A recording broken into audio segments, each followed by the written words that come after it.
एक बार जरा मेरे साथ दिखाएंगे कि कितना हम लोगों के अंदर जोश है। आपका रोड एक कंप्लीशन के कगार पर है और आपके एमएलए साहब ने और सांसद जी ने कुछ काम दिए हैं, तो आपकी आवाज पे डिपेंड करेगा कि काम होने चाहिए कि नहीं होने चाहिए। भारत माता की थोड़ी कम है आवाज, फौजी आदमी को थोड़ा ज्यादा आवाज सुनने की आदत है। भारत माता की, भारत माता की बहुत बहुत धन्यवाद। आज हमारे साथ बैठे हमारे यहाँ के बहुत ही माननीय सांसद प्रताप चंद्र षडंगी जी, माननीय विधायक श्री सुकांत कुमार नायक जी, यहाँ पर बैठे हमारे मंत्रालय के एडीजी और आपके प्रदेश से आपके चीफ इंजीनियर, सभी बाकी अधिकारीगण, सभी भारतीय जनता पार्टी के पदाधिकारी, सभी जो कि इस कार्यक्रम से संबंधित रहे हैं और जिन्होंने इतना बढ़िया यहाँ पर इंतजाम किया है। यहाँ पर बैठे सब लोग जो यहाँ पर आए हैं, आप सबको बहुत बहुत नमस्कार, आप सबका बहुत बहुत अभिवादन। एक बार हमारी मातृशक्ति के लिए जरा जोर से ताली बजा दीजिए। बहुत संख्या में हमारी मातृशक्ति आई है। ये मार्ग जो है, इसका निर्माण केंद्रीय सड़क और संरचना निधि सीआरआईएफ के तहत 126 करोड़ रुपए की लागत से कराया जा रहा है। और इसमें मैं आपको बताना चाहूंगा, जितनी मेहनत प्रताप चंद्र षडंगी जी ने की है, शायद उतनी मेहनत किसी ने नहीं की। और यही नहीं है, 126 करोड़ एक प्रोजेक्ट के लिए किसी प्रदेश में देना बहुत बड़ी राशि है। इतना हम किसी को नहीं देते। और अगर शायद षडंगी जी बार बार हमारे मंत्रालय में हमारे मंत्री जी से पूरे तरीके से आपकी बात नहीं करते, तो शायद इस रास्ते को बनाने में और समय लगता, इतना पैसा नहीं लगता। एक बार जरा जोर से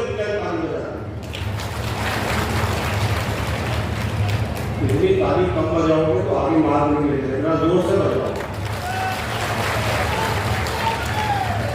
इस 31 किलोमीटर लंबे मार्ग के निर्माण से बालेश्वर और मयूरभंज इन दोनों जिलों के यातायात को सुविधा मिलेगी, आपको आने जाने के अंदर सुगमता मिलेगी। और इस मार्ग के बनने से सिमलीपाल और कुलधिया राष्ट्रीय उद्यान एवं पंचलिंगेश्वर मंदिर जैसे पर्यटक और धार्मिक स्थानों के लिए बेहतर कनेक्टिविटी मिलेगी। ये बहुत जरूरी मार्ग था जिसको कि बनाया जा रहा है। और आज जब हम आए इस मार्ग से, रास्ते के अंदर मेरी बात होती रही प्रताप चंद्र जी से, कई चीजें और हैं जिसके बारे में उन्होंने जिक्र भी किया है, उनको हम पूरे तरीके से उसका निरीक्षण करके उसके बारे में पूरा डाटा इकट्ठा कर उन सबको भी बनाने का प्रयत्न करेंगे, ताकि आपके प्रदेश में, आपके इलाके में आपको आवागमन की ठीक तरह से सुविधा। हम साथ साथ बुलंदगीर का बाईपास भी बना रहे हैं, जो कि 430 करोड़ की लागत से बन रहा है। ये 2 लेन पेड शोल्डर बाईपास है, उसका भी शिलान्यास है आज। और इसका निर्माण कार्य 2025 तक पूरा होगा, क्योंकि इसमें काफी काम है। और इसके बनने से शहर के अंदर के ट्रैफिक का दबाव कम होगा, समय की बचत होगी, ईंधन की बचत होगी और पर्यावरण को इसका बहुत फायदा मिलेगा। इस बाईपास के अंदर 3 आरओबी है, एक बड़ा ब्रिज है, 4 छोटे ब्रिज हैं। इस तरह से कई चीजें ऐसी हैं जिसके कारण उसको बनाने में थोड़ा सा समय लगा। और इसके बढ़ने से किसिंगा और बरगढ़ की कनेक्टिविटी अच्छी हो जाएगी। हमारी सरकार का एक ध्येय रहा है कि आम जनता को, सामान्य मानसी को हर तरीके से सुविधा मिले। पिछले 9 सालों के अंदर जितनी भी योजनाएं चली, उन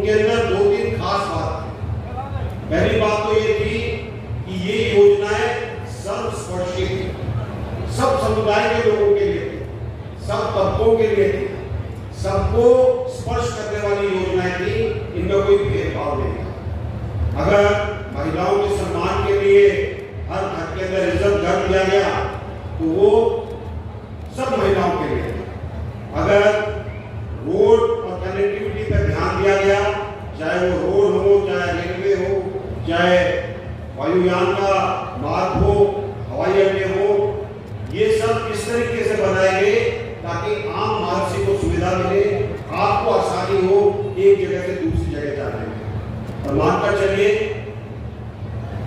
उड़ीसा हमारे लिए बहुत जरूरी प्रदेश है, क्योंकि आपके यहाँ प्राकृतिक साधन बहुत हैं।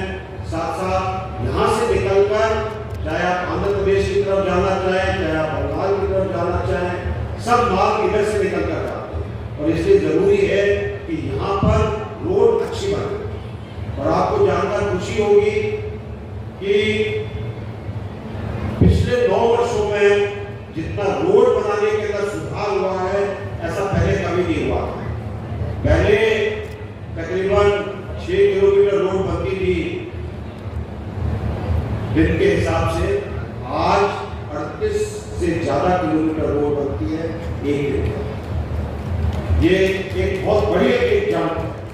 इसी तरीके से अगर मैं हवाई अड्डों की बात करूं, 2014 तक 70 हवाई अड्डे थे देश के अंदर, यानी 70 साल के अंदर 70 हवाई अड्डे बने।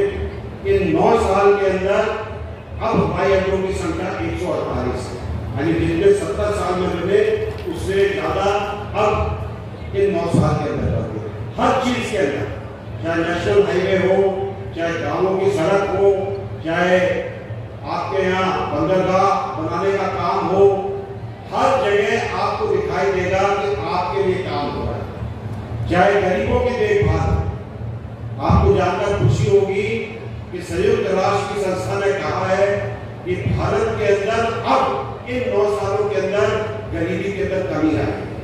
और आपने देखा होगा कि पिछले 3 साल से प्रधानमंत्री जी की योजना है जिसमें 80 करोड़ लोगों को अनाज दिया जाता है हर महीने, ताकि वो अपना जीवन यापन कर सके। तो ये सब चीजें इसलिए हैं कि आपके एक वोट का भारत को फायदा हो। आपके एक वोट से धारा 370 हटी, आपके एक वोट से आज हम शिलान्यास कर रहे हैं जिसमें आपको सुविधा होगी।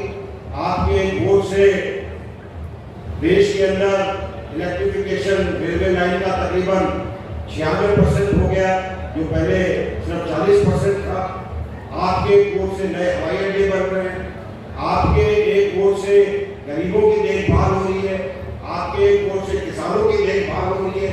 ये सब आपके एक वोट का कमाल है। और इसलिए जरूरी है कि आने वाले दिनों में जब आप सरकार चुनेंगे केंद्र के लिए, इस बात को ध्यान में रखिएगा, सरकार ऐसी चुनिए जो आपके लिए काम करे। सही बात है नहीं है?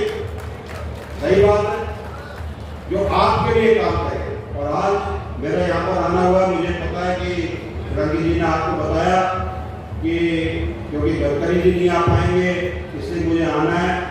और वो उन्होंने मुझसे कई बार बात की। मैंने उनको कहा कि शरणगी जी, चाहे मैं कैसे भी पहुंचूं, लेकिन मैं आपके नीलगिरी इलाके में जरूर पहुंचूंगा, ताकि सबके लिए एक जो ये रोड का शिलान्यास हो रहा है, नए कामों का शिलान्यास हो रहा है, वो हो सके। मुझे पूरी आशा है कि आप सब लोग इन कामों से खुश रहेंगे। मैं सिर्फ आपको एक ही चीज की हिदायत देना चाहूंगा, जो भी हमारा काम होता है उसकी गुणवत्ता जरूर पर आपके ऊपर। बाद में मत बताना कि काम की गुणवत्ता खराब है। जब काम हो रहा है, अगर आपको लगता है कि गुणवत्ता ठीक नहीं है, हमारे अधिकारियों को बताइए ताकि हम उस गुणवत्ता को ठीक कर सकें। मंजूर है? मंजूर है? तो इन्हीं शब्दों के साथ मैं पुनः